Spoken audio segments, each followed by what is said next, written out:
Hi, an old rambling rose for you today, which is not for the faint-hearted. David Austin still grow and produce this rose that was introduced in 1899. This beautiful rose is Bobbie James, and as I say, do grow this one with the utmost caution. If you have a large garden or a building that you're trying to cover, Bobbie James is going to be the rambling rose for you. This rose reaches in excess of 35 feet, so you do need an awful lot of space, and you do need to make sure that your pruning is on point, otherwise this rose will rapidly get away from you. It is an absolutely stunning rose. I'm going to pick a spray for you. A once flowering rambler that's going to produce an absolute huge display of flowers. The young plant behind me is only in its second year and already covering 3 6-foot by 8-foot fence panels. It really has got away very quickly. The foliage is beautifully light mint green and very soft in its texture. The loveliest characteristics with this particular rose is the colour of the leaf stems themselves. This beautiful pinky peach tinge, sort of burgundy in its colour, working its way all the way up the stem to the flowers. The flowers are born in huge sprays of between 20 and 40 heads per spray. They are absolutely stunning. Each bloom semi-double, pure white, with a lovely little ruffled edge and a lovely cluster of yellow stamens in the centre. Now, as you can imagine, Bobbie James is absolutely adored by pollinators, and this young plant behind me that's only just starting to flower is already being smothered in lots and lots of bumblebees, all looking for a tasty snack.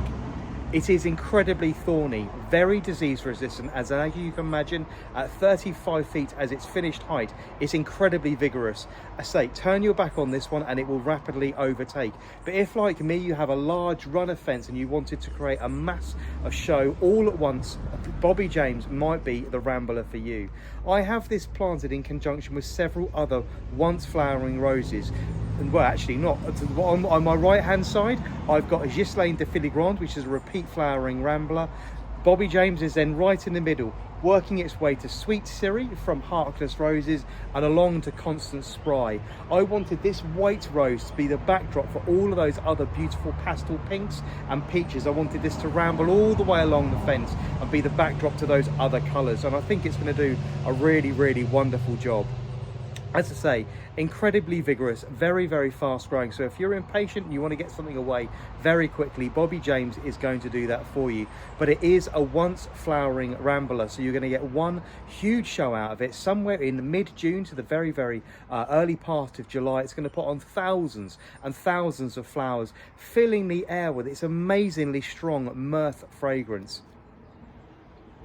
It's warm, it's rich, it's heady. It's going to remind you of all those wonderful summer days when the sun is at its peak and the air is thick with the smell of roses in the garden.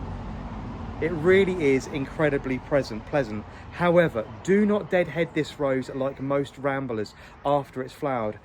Bobbie James will actually produce a beautiful crop of really lovely sized, beautifully coloured hips. So once it's flowered, leave it well alone and prune it as a climbing rose as you would do in January and February, and then prepare it for next year. But leave those heads on in huge sprays. They're absolutely perfect for bringing into the house in the autumn or making floral arrangements during the winter months, or maybe door wreaths. But Bobbie James will produce really nice hips that are very useful, and of course that will be absolutely loved by the birds in the depths of the winter. So this is old rambling rose, Bobbie James. I say, not for the faint-hearted. Do not turn your back on this rose, otherwise it will rapidly overtake your garden, reaching in excess of 35 feet, but suitable for putting up the side of a really large building. Maybe you have an old tree in your garden that you're trying to look to get some colour into, or a building that's unsightly you want to cover up very quickly. Bobbie James will do that with its beautiful pure white flowers held in huge sprays, very ruffled in their look. They almost look like paper, each containing a stunning little rosette of yellow stamens in the centre, a beautiful perfume, and then you're rewarded by your laziness and not deadheading it with lots and lots of hips in the autumn and winter.